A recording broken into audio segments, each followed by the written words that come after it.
नमस्कार साथियों, स्वागत है आपका दृष्टि आईएएस के इन डेप्थ प्रोग्राम में। मेरा नाम है मनीष। अगर भारत जलवायु परिवर्तन के प्रभावों को सीमित करना चाहता है या जलवायु परिवर्तन के प्रभाव से निपटना चाहता है, तो उसके लिए एक महत्वपूर्ण लक्ष्य है वर्ष 2070 तक नेट ज़ीरो कार्बन उत्सर्जन को हासिल करना। नेट ज़ीरो का लक्ष्य क्या है और अगर भारत इस लक्ष्य को हासिल करना चाहता है, तो उसे किस तरह की चुनौतियों का सामना करना पड़ सकता है, आज इन डेप्थ में विस्तार से समझने की कोशिश करेंगे।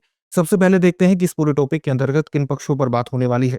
सबसे पहले खबर को विस्तार से जानेंगे, इसके बाद देखेंगे कि नेट ज़ीरो क्या है और नेट ज़ीरो का लक्ष्य हासिल करना क्यों महत्वपूर्ण है। क्या नेट ज़ीरो का लक्ष्य हासिल करना न्याय संगत है, कंसिस्टेंट है, यानी जलवायु परिवर्तन के जो प्रभाव है और उनसे निपटने के अंतर्गत जो कदम उठाए जा रहे हैं, क्या उनके बीच एक बेहतर संतुलन स्थापित है, क्या वो उसमें न्याय संगतता विद्यमान है। इस पक्ष को यहाँ समझने की कोशिश करेंगे। साथ ही ये भी देखने की कोशिश करेंगे कि भविष्य में भारत का किस प्रकार का उपभोग पैटर्न हो सकता है और उस उपभोग पैटर्न के अनुरूप भारत की किस प्रकार की रणनीति होनी चाहिए, और इस रणनीति के अंतर्गत मांग और आपूर्ति उपायों पर भी विस्तार से चर्चा करने की कोशिश करेंगे।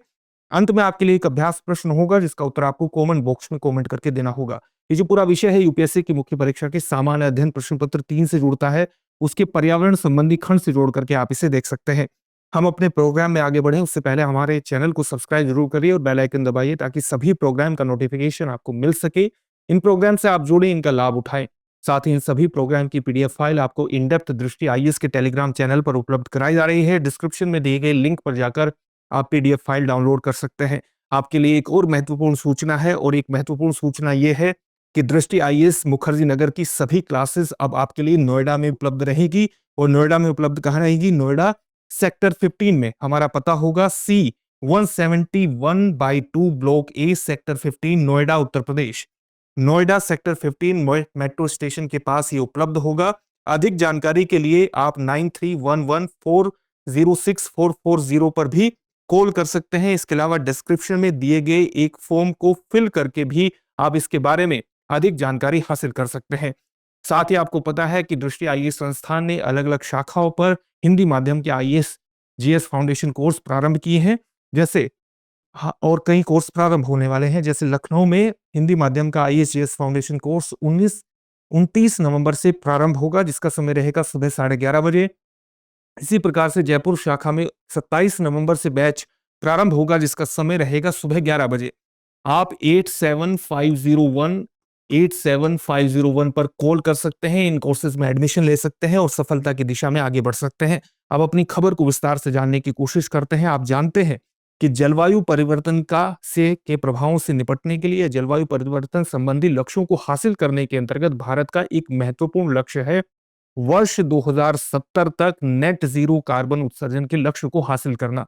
जब हम नेट जीरो कार्बन उत्सर्जन के लक्ष्य को हासिल करने की बात कहते हैं, तो इसमें सभी ग्रीन हाउस गैसेस के उत्सर्जन को शामिल कर देते हैं, क्योंकि अन्य ग्रीन हाउस गैसेस जैसे मीथेन हुआ, नाइट्रस ऑक्साइड हुआ, चाहे क्लोरोफ्लोरोकार्बन हुआ, इनके भी कार्बन इक्विवेलेंट मात्रा को निर्धारित कर लिया जाता है और एक लक्ष्य निर्धारित किया है कि भारत 2070 तक नेट जीरो कार्बन उत्सर्जन के लक्ष्य को हासिल करना चाहता है, यानी ग्रीन हाउस गैसेस के उस उत्सर्जन स्तर को हासिल करना चाहता है जिसमें हमारे पर्यावरण की सामान्य तौर से ये क्षमता मौजूद हो कि वो जितना ग्रीन हाउस गैसेस का उत्सर्जन हुआ है उसको सोखने में सक्षम हो। पर्यावरण स्वयं रूप से इसे सोख ले, इसको सिक्वेस्ट्रेशन कर ले, या तो हम इस तरह के उपायों को हासिल कर सकते हैं पौधरोपण से, वन रोपण से, या टेक्नोलॉजी के माध्यम से भी इस लक्ष्य को हासिल किया जा सकता है। तो चाहे हम वन रोपण के माध्यम से करें या टेक्नोलॉजी के माध्यम से करें, लेकिन वर्ष 2070 तक हमें ये लक्ष्य हासिल करना है कि हमारा ग्रीन हाउस गैसेस का उत्सर्जन उतना हो जितना हमारे पर्यावरण या हमारी टेक्नोलॉजी की ताकत हो उसको सिक्वेस्ट्रेशन करने की, जिससे किसी भी ग्रीन हाउस गैसेस के उत्सर्जन के उस स्तर को हम हासिल न करें कि जिससे वायुमंडल में उसका कॉन्सेंट्रेशन बढ़े, उसकी सांद्रता बढ़े। यही है नेट जीरो का लक्ष्य, और जिसका जो लक्ष्य भारत वर्ष 2070 तक हासिल करना चाहता है। और इसके अंतर्गत भारत ने कई महत्वपूर्ण नीतियां लागू की हैं और कई अप्रत्यक्ष नीतियां हैं जो इस लक्ष्य को हासिल करने की कोशिश करती हैं, जैसे नवीकरणीय ऊर्जा संसाधनों को अपनी ऊर्जा के महत्वपूर्ण स्रोत के रूप में विकसित करने की रणनीति। लेकिन इसके अंतर्गत भारत को कई प्रकार की चुनौतियां भी सामने आएंगी। एक महत्वपूर्ण चुनौती यह है कि अगर भारत इस तरह के लक्ष्यों को हासिल करना चाहता है तो उसे व्यापक तौर पर अपने सामाजिक आर्थिक नीतियों में परिवर्तन करने की आवश्यकता भी होगी। व्यापक तौर पर सामाजिक आर्थिक नीतियों में परिवर्तन करने का मतलब है बड़े स्तर पर फंडिंग की आवश्यकता, बड़े स्तर पर फिनेंस की आवश्यकता, वित्त की आवश्यकता। और इसलिए विकसित देशों को इस तरह के फंड को उपलब्ध कराया जाना बेहद ज्यादा महत्वपूर्ण हो जाता है। यानी विकसित देश जो ऐतिहासिक रूप से ग्रीन हाउस गैसों के उत्सर्जन में सबसे आगे रहे हैं, वो विकासशील देशों को फंड उपलब्ध कराएं ताकि वो अपने विकास संबंधी आवश्यकताओं के साथ साथ जलवायु परिवर्तन के लक्ष्यों से भी निपटने की क्षमता हासिल कर लें। तो भारत के सामने कई तरह की चुनौतियां आएंगी, एक वित्त संबंधी चुनौतियां आएंगी, इसी तरह से भूमि के पैटर्न में बदलाव या भूमि के उपयोग में बदलाव संबंधी चुनौती आ सकती है। इसी तरह से जल संबंधी बाधाओं का भी भारत को सामना करना पड़ सकता है। और ये सभी बाधाएं मिलकर के भारत के टिकाऊ दीर्घकालिक जलवायु रणनीतियों को बेहद ज्यादा जटिल बना देती हैं। और इसलिए हमारे लिए ये समझना महत्वपूर्ण हो जाता है कि जो जलवायु परिवर्तन के प्रभावों से निपटने की भारत की रणनीति है वो क्या होनी चाहिए, क्या उनमें किसी प्रकार का बदलाव किया जाना चाहिए, क्या हमें वर्तमान उपभोग पैटर्न के साथ साथ भविष्य के उपभोग पैटर्न को भी समझना चाहिए। तो ये हमने जान लिया है। अब हम जानने की कोशिश करते हैं कि नेट जीरो क्या है। नेट जीरो के सामान्य मतलब को हमने समझ लिया है कि, लेकिन ये समझना महत्वपूर्ण है कि नेट जीरो को अलग अलग देश या भारत हासिल क्यों करना चाहता है। हासिल इसलिए करना चाहता है क्योंकि जलवायु परिवर्तन के जो प्रभाव हैं वो बहुत ज्यादा स्पष्ट होते जा रहे हैं और विनाशकारी भी धीरे धीरे सिद्ध हो रहे हैं। जैसा कि पूरे विश्व में देखने में आ रहा है, जिस प्रकार से जलवायु परिवर्तन के प्रभाव के कारण मौसम के पैटर्न में परिवर्तन आ रहा है। कहीं बहुत ज्यादा सूखे की स्थिति देखने को मिल रही है, कहीं बहुत ज्यादा बाढ़ जैसी स्थितियां देखने को मिल रही हैं। तो विनाशकारी परिवर्तन या अपरिवर्तनीय परिवर्तन हमारे सामने ना आए, इसके लिए जरूरी है कि हम अपने वैश्विक औसत वार्षिक तापमान वृद्धि को 1.5 डिग्री सेल्सियस तक सीमित करें। जैसा कि पेरिस समझौते के अंतर्गत भी अपेक्षा की गई है कि सभी देशों को मिलकर वैश्विक स्तर पर अपने वैश्विक औसत वार्षिक सतही तापमान वृद्धि को 2 डिग्री सेल्सियस से नीचे और 1.5 डिग्री सेल्सियस तक सीमित करने की कोशिश करनी है। इसलिए अगर कोई भी देश इस लक्ष्य को हासिल करना चाहता है तो उसके अंतर्गत एक महत्वपूर्ण लक्ष्य है कि वो नेट जीरो के लक्ष्य को हासिल करे, यानी ग्रीन हाउस गैसेस के उत्सर्जन पर इस प्रकार से नियंत्रण स्थापित करे कि उनका वायुमंडल में कॉन्सेंट्रेशन न बढ़े। वर्तमान में ये जो लक्ष्य हासिल करना है ये पूर्व औद्योगिक स्तर के मुकाबले करना है। वर्तमान में जो वैश्विक औसत तापमान वृद्धि है वार्षिक स्तर पर, वो पूर्व औद्योगिक स्तर के मुकाबले 1.1 डिग्री ज्यादा है। और जब हम पूर्व औद्योगिक स्तर के मुकाबले 1.1 डिग्री सेल्सियस ज्यादा कहते हैं तो एक अध्ययन के अनुसार पूर्व औद्योगिक स्तर से मतलब हमारा 1880 से है। तो इस प्रकार से हमारे लिए नेट जीरो का लक्ष्य हासिल करना महत्वपूर्ण हो जाता है अगर हम पूर्व औद्योगिक स्तर से 1.5 डिग्री सेल्सियस तक तापमान वृद्धि को, औसत तापमान वृद्धि को सीमित करना चाहते हैं। संयुक्त राष्ट्र के inter governmental panel on climate change की छठी मूल्यांकन रिपोर्ट के अनुसार 2020 से अगर हम शुरू करते हैं तो 1.5 डिग्री सेल्सियस तक वृद्धि को सीमित करने के लिए हमें जो टोटल कार्बन बजट हमारे पास उपलब्ध है, यानी जितना हम एक तरह से कार्बन उत्सर्जन कर सकते हैं वो कितना है, वो 400 से 500 गीगा टन कार्बन डाइऑक्साइड है। यहां पर एक शब्द आता है जिसको हम संचयी कार्बन उत्सर्जन कहते हैं, क्यूमुलेटिव कार्बन उत्सर्जन कहते हैं। इसका मतलब क्या हुआ, इसका मतलब है कि कार्बन डाइऑक्साइड की वो मात्रा जो कि पूर्व औद्योगिक स्तर से लेकर के भविष्य की किसी निश्चित तिथि तक हम उत्सर्जित कर सकते हैं। अगर हम 1.5 डिग्री सेल्सियस तापमान वृद्धि के लक्ष्य को हासिल कर सकते हैं तो ये जो सीमा है पूर्व औद्योगिक स्तर से वर्त और भविष्य की किसी तिथि तक, तो वो कितनी कार्बन डाइऑक्साइड की बैठती है, 400 से 500 बिलियन टन कार्बन डाइऑक्साइड की बैठती है, यानी गीगा टन।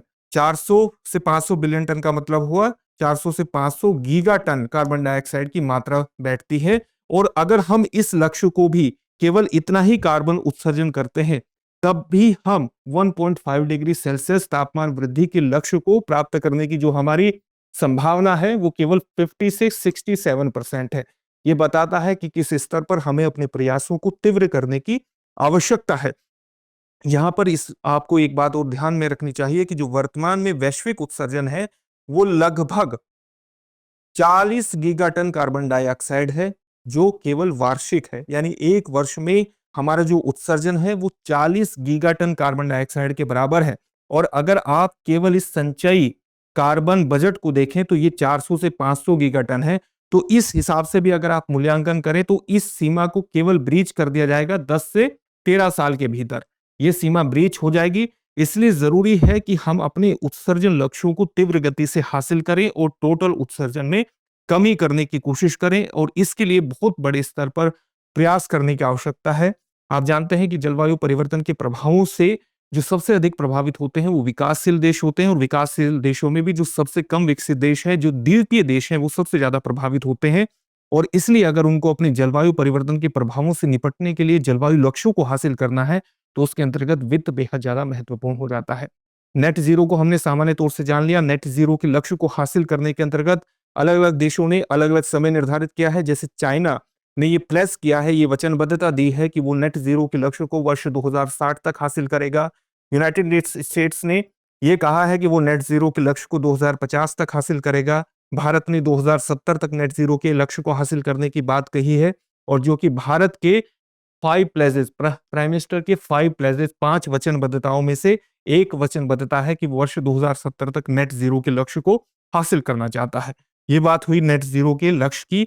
किस प्रकार से जलवायु परिवर्तन के प्रभावों से निपटने के अंतर्गत 1.5 डिग्री के लक्ष्य को हासिल करने के अंतर्गत नेट जीरो का लक्ष्य विशेष रूप से महत्वपूर्ण है। अब हम देखते हैं कि क्या नेट जीरो का लक्ष्य न्याय संगत है, यानी जो जलवायु कार्रवाई होनी चाहिए, जो क्लाइमेट एक्शन होना चाहिए और जो कि हम वर्तमान में कार्रवाई कर रहे हैं, क्या उसमें किसी प्रकार की संगतता है? यानी जलवायु परिवर्तन के जो प्रभाव हैं वो बहुत ज्यादा व्यापक है और हमारी जो कार्रवाई है वो बेहद ज्यादा सीमित है, तो उसमें एक असमानता दिखाई देती है, एक असंगतता दिखाई देती है। इसी असंगतता को यहाँ समझने की कोशिश करेंगे। विकसित देशों की एक ऐतिहासिक जिम्मेदारी बनती है कि वो विकासशील देशों को फंड मुहैया कराएं, और फंड इसलिए मुहैया कराएं क्योंकि ऐतिहासिक रूप से उनके द्वारा कार्बन उत्सर्जन सबसे ज्यादा किया गया है। विकसित दुनिया से 2050 से पहले नेट जीरो उत्सर्जन में परिवर्तन का नेतृत्व करने की उम्मीद की जाती है, और साथ ही ये भी उम्मीद की जाती है कि वो विकासशील देशों को जलवायु कार्रवाई के साथ विकास लक्ष्यों को संतुलित करने के लिए अधिक समय भी देंगे। यानी अगर विकसित देश वर्ष 2050 तक नेट जीरो के लक्ष्य को हासिल करते हैं और पर्याप्त फंडिंग उपलब्ध कराते हैं, तो विकासशील देश जलवायु कार्रवाई के साथ साथ अपने विकास लक्ष्यों में भी संतुलन स्थापित कर सकते हैं, और इस संतुलन को स्थापित करने के लिए उन्हें अतिरिक्त समय भी मिल जाएगा। लेकिन ये समय तब मिलेगा जब विकसित देश जल्द से जल्द नेट जीरो के लक्ष्य को हासिल करें। साथ ही ये बात भी आपको जाननी चाहिए कि विकसित देश अपेक्षित पैमाने पर नेट जीरो और साथ ही जलवायु वित्त प्रतिबद्धताओं को पूरा नहीं कर रहे हैं, और इसलिए ये महत्वपूर्ण हो जाता है कि जो विकासशील देश हैं, जो कम विकसित देश हैं, वो जलवायु परिवर्तन के प्रभावों को लगातार ज्यादा से ज्यादा वहन कर रहे हैं, वही उसको बियर कर रहे हैं, जिससे जलवायु कार्रवाई और अनुकूलन प्रयासों को तेज करने की आवश्यकता महत्वपूर्ण हो जाती है। जब हम जलवायु कार्रवाई की बात करते हैं तो दो इसमें फंडामेंटल इशू आते हैं। एक फंडामेंटल इशू आता है जलवायु अनुकूलन स्थापित करना, और एक दूसरा आता है शमन, मिटिगेशन करना। अनुकूलन का मतलब है कि जलवायु परिवर्तन के प्रभावों को सीमित करने के लिए आप किस तरह के कदम उठा रहे हैं। जैसे जलवायु परिवर्तन का एक प्रभाव है समुद्री जल स्तर में वृद्धि करना, और इसलिए अगर आप तटीय क्षेत्रों में बसी बस्तियों को या फसलों को बचाने के लिए समुद्री तट पर बड़ी बड़ी दीवारें स्थापित करने की कोशिश करते हैं, बड़ी बड़ी समुद्री दीवारें खड़ी करते हैं, तो ये जलवायु अनुकूलन के एक तरह से कदम के अंतर्गत आएगा कि आप जलवायु परिवर्तन के प्रभावों से निपटने का प्रयास कर रहे हैं। वहीं अगर आप ग्रीन हाउस गैसेस के स्तर को कम करने की कोशिश करते हैं, इस प्रकार की कार्रवाई करते हैं, जैसे नवीकरणीय ऊर्जा स्रोतों को बढ़ा करके आप ग्रीन हाउस गैसों के उत्सर्जन को कम करते हैं, तो वो कार्रवाई जलवायु मिटिगेशन के अंतर्गत आती है, शमन के अंतर्गत आती है।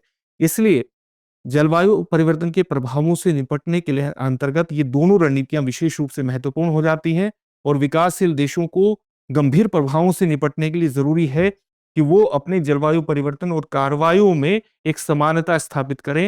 यानी जलवायु परिवर्तन के जो प्रभाव है और उससे निपटने के अंतर्गत जो कार्रवाई है उसमें एक समानता का स्तर लाएं, ताकि किसी भी प्रकार का नकारात्मक प्रभाव न पड़े। और जो COP29 की जो बैठक फिलहाल अज़रबैजान के बाकू में चल रही है, उसका भी मुख्य फोकस यही रहेगा कि जलवायु वित्त आवश्यकताओं पर एक आम सहमति बनाई जाए, ताकि विकासशील देशों की और कम विकसित देशों की जो आवश्यकता है अपनी सामाजिक आर्थिक नीतियों में परिवर्तन करने की, जलवायु परिवर्तन के प्रभावों से निपटने के अंतर्गत उस आवश्यकता को पूरा किया जा सके। यही पूरी बात नेट ज़ीरो की न्याय संगतता के अंतर्गत विशेष रूप से महत्वपूर्ण हो जाती है।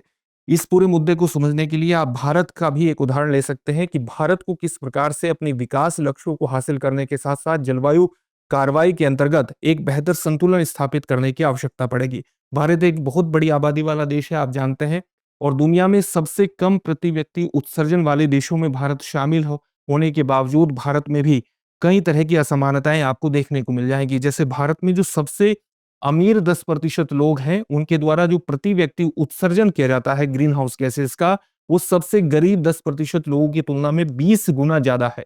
यानी सबसे अमीर 10% लोग सबसे गरीब 10% लोगों से 20 गुना उत्सर्जन अधिक करते हैं, और साथ ही सबसे अमीर 10% लोगों द्वारा ही भारत के टोटल उत्सर्जन का 50% भी किया जाता है। तो ये असमानता हमें देखने को मिलती है। लेकिन जो जलवायु परिवर्तन के प्रभाव हैं, वो उस कमजोर वर्ग वर्ग ही अधिक भुगतता है। यानी एक तो वो योगदान नहीं कर रहे हैं जलवायु परिवर्तन जैसी समस्याओं में, और उल्टा उसके प्रभाव उनको ज्यादा भुगतने पड़ रहे हैं। ये दिखाता है कि समाज के आर्थिक रूप से कमजोर वर्ग जलवायु परिवर्तन से असमान रूप से प्रभावित हो जाते हैं, जबकि उनका उसमें योगदान भी उस प्रकार का नहीं होता। अगर हम भारत के आकार को ध्यान में रखें, उसकी विविधता को ध्यान में रखते हैं, तो हमें पता लगता है कि कुछ क्षेत्र अन्य की तुलना में अधिक प्रदूषणकारी हैं। उत्सर्जन और जलवायु भेद्यता में एक महत्वपूर्ण क्षेत्रीय असमानताएं हमें नजर आती हैं। तो अगर भारत कोई भी रणनीति हासिल करना चाहता है, रणनीति बनाना चाहता है इस तरह की समस्या से निपटने के लिए, तो इस तरह की जो असमानताएं हैं, जो क्षेत्रीय असमानताएं हैं, उन्हें ध्यान में रखना पड़ेगा। विकसित दुनिया की जीवन शैली अगर भारत अपनाना चाहता है, तो उसका भी भारत पर एक व्यापक प्रभाव हो सकता है, और उस व्यापक प्रभाव को ध्यान में रखते हुए भारत को अपनी भविष्य की रणनीति अपनानी चाहिए। जैसे अगर भारत विकसित दुनिया के समान एक जीवन स्तर को हासिल करना चाहता है, तो भारत उस जीवन स्तर को हासिल करने के अंतर्गत वर्ष 2044 तक भूजल स्तर में कमी के कारण खाद्यान्न की कमी भारत में हो सकती है। ये प्रभाव हो सकता है। साथ ही भारत में वाहनों के कारण होने वाला प्रदूषण स्तर इतना ज्यादा बढ़ सकता है, और एसी के उपभोग से जो शहरी क्षेत्रों में जो गर्मी की स्थिति होगी, वो बहुत ज्यादा तनावपूर्ण भी हो सकती है अगर भारत ये जीवन स्तर हासिल करने की कोशिश करता है। साथ ही इस तरह के जीवन स्तर को हासिल करने के अंतर्गत भारत अपनी बायोडायवर्सिटी यानी जैव विविधता पर भी व्यापक प्रभाव डाल सकता है, और ये प्रभाव अपरिवर्तनकारी यानी इरिवर्सिबल हो सकता है, जिससे भारत में खाद्य सुरक्षा भी संकट में पड़ सकती है, क्योंकि बायोडायवर्सिटी खाद्य सुरक्षा के अंतर्गत विशेष रूप से महत्वपूर्ण होती है किसी भी देश के अंतर्गत। तो भारत को जब अपना विकास लक्ष्य हासिल करना है और जलवायु कार्रवाई निर्धारित करनी है, तो इन सारी चीजों को भी ध्यान में रखना है कि ये सारी चीजें किस प्रकार से नकारात्मक प्रभाव डाल सकती हैं, क्योंकि इसमें एक समानता का अभाव हमें देखने को मिलता है। इसके अंतर्गत ये महत्वपूर्ण हो जाता है कि भविष्य में भारत का उपभोग पैटर्न क्या हो सकता है, और उस उपभोग पैटर्न को ध्यान में रखते हुए ही भारत को अपनी रणनीति विकसित करनी चाहिए। जैसे यदि भारत अपनी सभी एंड यूज एप्लीकेशंस के अंतर्गत यानी अंतिम उपयोग योग्य अनुप्रयोगों के अंतर्गत अंतिम उपयोग अनुप्रयोगों के अंतर्गत विद्युतीकरण करना चाहता है, इलेक्ट्रीफाई करना चाहता है, अपनी सभी अंतिम उपयोग अनुप्रयोगों को इलेक्ट्रीफाई करना चाहता है भारत, तो उसका वर्ष 2070 तक बिजली की मांग जो है वो 9 से 10 गुना बढ़ सकती है। और इस मांग को पूरा करने के अंतर्गत अक्षय ऊर्जा विशेष रूप से महत्वपूर्ण हो जाती है, नवीकरणीय ऊर्जा विशेष रूप से महत्वपूर्ण हो जाती है।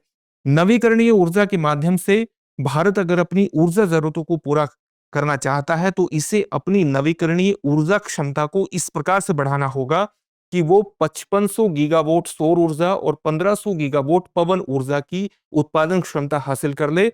जबकि वर्तमान में भारत की जो सौर ऊर्जा उत्पादन क्षमता है वो 70 गीगावाट है, और पवन ऊर्जा जो क्षमता है वो 47 गीगावाट है। अगर भारत एक अध्ययन के अनुसार केवल 3500 गीगावाट सौर ऊर्जा और 900 गीगावाट पवन ऊर्जा हासिल करना चाहता है, तो उसे अपने बड़े स्तर पर भूमि के उपयोग में परिवर्तन करने की भी आवश्यकता पड़ेगी।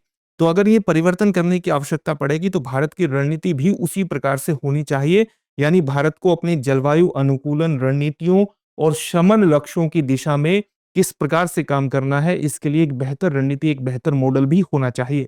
इसी के अंतर्गत एक मॉडल विशेष रूप से महत्वपूर्ण हो जाता है, जिसको हम पर्यावरणीय कुजनेट्स वक्र के नाम से जानते हैं। आप जानते हैं कि जो साइमन कुजनेट्स थे, साइमन कुजनेट्स ने 1955 में एक वक्र दिया था, जिसको हम कुजनेट्स वक्र कहते हैं। ये वक्र क्या कहता है? ये वक्र कहता है कि जैसे जैसे कोई देश आर्थिक विकास की तरफ बढ़ता है, तो आर्थिक विकास की तरफ बढ़ने में, आर्थिक प्रगति की दिशा में बढ़ने में शुरुआत में आय असमानता बढ़ती है। आय असमानता शुरुआत में ये बूस्टअप करती है, बढ़ती है, लेकिन जैसे जैसे आर्थिक विकास होता चला जाता है, वैसे वैसे आर्थिक असमानता की स्थितियां समाप्त होती चली जाती हैं। अब इस मॉडल को, कुजनेट्स वक्र के जो मॉडल है, इसको अगर आप पर्यावरणीय क्षेत्र में लागू करेंगे, यानी पर्यावरणीय कुजनेट्स वक्र आप अपनाएंगे, तो ये कहता है कि जैसे जैसे कोई देश आर्थिक विकास की तरफ बढ़ता है, तो शुरुआत में क्या होता है? पर्यावरणीय हानि होती है, पर्यावरणीय संकट खड़ा होता है, पर्यावरणीय रूप से नुकसान होता है। लेकिन जैसे जैसे कोई देश आर्थिक विकास का उच्च स्तर हासिल करता चला जाता है, ये पर्यावरणीय प्रभाव सीमित होना शुरू हो जाते हैं, कम होना शुरू हो जाते हैं। लेकिन इस कॉन्सेप्ट के अंतर्गत अगर हम विकसित देशों को देखें, तो वहां पर विकास की बेहतर दशाएं होने के बावजूद पर्यावरणीय प्रभाव बहुत व्यापक हैं। इस प्रकार से पर्यावरणीय क्षेत्र में ये मॉडल पूरी तरह से गलत साबित हो जाता है, और यही चीज हमें बताती है कि भारत को भविष्य को ध्यान में रखते हुए एक दीर्घकालिक रणनीति अपनाने की आवश्यकता है। एक ऐसा उपभोग पैटर्न अपनाने की आवश्यकता है, जो भारत के लिए एक स्थायी उपभोग सीमा को तय करने के साथ साथ एक स्थायी उपभोग सीमा जो कि उसके विकासात्मक लक्ष्यों को पूरा कर सकती हो, इसको तय करने के साथ साथ एक अधिकतम सीमा भी तय करे, जहां पर ऐसी अधिकतम सीमा जिससे ऊपर जाने पर विकास जो है वो अनसस्टेनेबल हो जाए, असंवहनीय हो जाए। तो इस अधिकतम सीमा और न्यूनतम सीमा सीमा को अगर हम ध्यान में रखेंगे, तो हम अपनी विकास जरूरतों के साथ साथ जलवायु कार्रवाई में एक बेहतर संतुलन स्थापित करने की स्थिति में आ जाएंगे। ऊर्जा उत्पादन के साथ साथ हमें इन सतत उपभोग गलियारों, यानी जो हम अपने उपभोग पैटर्न को तय करेंगे इस प्रकार से जिसमें न्यूनतम सीमा और अधिकतम सीमा तय होगी, उस उपभोग गलियारे को बनाए रखने के अंतर्गत अपनाने एक सतत मार्ग बनाए रखने के अंतर्गत, एक सस्टेनेबल मार्ग बनाए रखने के अंतर्गत हमें अपने मांग और आपूर्ति पक्षों में भी कई प्रकार के परिवर्तन करने होंगे, और ये मांग और आपूर्ति पक्ष को हम अभी अगली स्लाइड में समझने वाले हैं। साथ ही इन उपायों को लागू होने पर 2070 तक बिजली की जो खपत है वो 6 से 7 गुना बढ़ सकती है। जो बिजली की खपत अभी हमने अनुमानित की थी कि वर्ष 2070 तक 9 से 10 गुना बढ़ सकती है, वो बिजली की खपत कितनी होगी? 6 से 7 गुना होगी। तो इस प्रकार से हम अगर अपने उपभोग पैटर्न में परिवर्तन करते हैं, उसमें एक अधिकतम सीमा, एक न्यूनतम सीमा तय करते हैं, जिससे हमारे जो जलवायु परिवर्तन से निपटने के जो लक्ष्य हैं, जलवायु कार्रवाई के अंतर्गत जो लक्ष्य है, वो हमारी विकास जरूरतों के साथ संतुलन स्थापित कर सके, तो हमें कई तरह के मांग पक्ष और आपूर्ति पक्ष में परिवर्तन करने होंगे। ये मांग और आपूर्ति उपाय क्या है? ये इस प्रकार से है, जैसे भारत को बेहतर निर्माण सामग्री निर्माण क्षेत्र के अंतर्गत यूज करनी होगी, साथ ही पैसिव डिजाइन एलिमेंट्स को उपयोग करना होगा। इसका मतलब यह है कि हमें इस प्रकार से निर्माण सामग्री का प्रयोग करना होगा, इस प्रकार से अपना रहन सहन विकसित करना होगा, जैसे कुछ चीजों, फॉर एग्जाम्पल एयर कंडीशनिंग की आवश्यकता कम हो जाए, जो कि तापन में एक महत्वपूर्ण योगदान देती है। इसी प्रकार से हमें अपनी ऊर्जा की खपत के पैटर्न में भी परिवर्तन करना पड़ेगा। ऊर्जा खपत को इस तरह से करना पड़ेगा कि हम ऊर्जा कुशल घरेलू उपकरणों के उपयोग को बढ़ावा दें और ऊर्जा खपत को कम कर लें या उसको सीमित कर लें। इसी प्रकार से शहरी शहरी क्षेत्रों में सार्वजनिक परिवहन में भी हमें तरह तरह के परिवर्तन करने पड़ेंगे। शहरी क्षेत्रों में सार्वजनिक परिवहन को बढ़ावा देने के साथ साथ हमें गैर मोटर चालित परिवहन को भी प्रमोट करने की आवश्यकता है, प्रोत्साहित करने की आवश्यकता है, जिसमें पैदल चलना और साइकिल चलाना विशेष रूप से महत्वपूर्ण है। इसके अलावा अंतर शहर यात्रा के लिए रेलवे को भी प्रोत्साहित करने की आवश्यकता है। अगर हम अपने मांग में परिवर्तन करना चाहते हैं, अपनी ऊर्जा जरूरतों को सीमित करना चाहता है, इस प्रकार से सीमित करना चाहते हैं जो हमारी भविष्य की जरूरतों के अनुरूप हो। साथ ही लंबी दूरी की माल ढुलाई की मांग को कम करने के लिए जरूरी है कि हम स्थानीय उत्पादों को प्रोत्साहित करें, उनको समर्थन दें।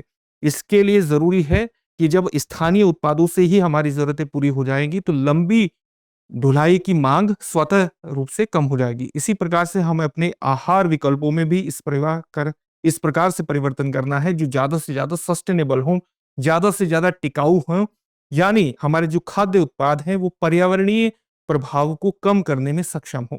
उद्योगों में भी वैकल्पिक ईंधन के उपयोग को बढ़ावा दिया जा सकता है और इन सब उपायों के माध्यम से हम बेहतर भविष्य की तरफ आगे बढ़ सकते हैं, नेट जीरो के लक्ष्य को हासिल करने की तरफ आगे बढ़ सकते हैं। इसी प्रकार से अगर आपूर्ति पक्ष को ध्यान में रखें तो भारत को अपने विकेंद्रित ऊर्जा उत्पादन को बढ़ावा देना होगा। जैसे अगर हम अपनी ऊर्जा उत्पादन के अंतर्गत एक डिसेंट्रलाइजेशन की पॉलिसी लाएं, और तो डिसेंट्रलाइजेशन का मतलब है कि किसी एक मुख्य ऊर्जा स्रोत पर ही हम निर्भर नहीं हैं, बल्कि हमारे ऊर्जा स्रोत फैले हुए हैं, डिसेंट्रलाइज्ड हैं, विकेंद्रित हैं। जैसे इसके लिए छतों पर हम सोलर सेल का प्रयोग कर सकते हैं। कृषि क्षेत्र के अंतर्गत सौर पंपों के माध्यम से हम सिंचाई कर सकते हैं, जो कि हमारे ऊर्जा उत्पादन के अंतर्गत एक विकेंद्रीकरण की स्थिति को लाने के अंतर्गत महत्वपूर्ण हो जाएंगे। इसी प्रकार से भारत अपनी ऊर्जा मिश्रण में भी एक डाइवर्सिटी ला सकता है, विविधता ला सकता है। जैसे परमाणु ऊर्जा उत्पादन में वृद्धि की जा सकती है, इस वृद्धि का विस्तार किया जा सकता है, जो कि परमाणु ऊर्जा निम्न कार्बन उत्सर्जन के अंतर्गत विशेष रूप से महत्वपूर्ण माना जाता है। तो इन सभी लक्ष्यों को मांग और आपूर्ति में इस तरह के पैटर्न में परिवर्तन करके भारत अपने नेट जीरो के लक्ष्य को हासिल कर सकता है और जलवायु परिवर्तन की समस्या से निपटने के अंतर्गत एक महत्वपूर्ण भूमिका निभा सकता है। तो हमने इसके मांग और आपूर्ति पक्ष को भी समझ लिया है। तो यही पूरा टॉपिक था कि इन उपायों के माध्यम से भारत अपने जलवायु कार्रवाई को आगे बढ़ा सकता है और अपने नेट जीरो के लक्ष्य को 2070 तक हासिल कर सकता है। अब एक प्रश्न देखते हैं। प्रश्न क्या है?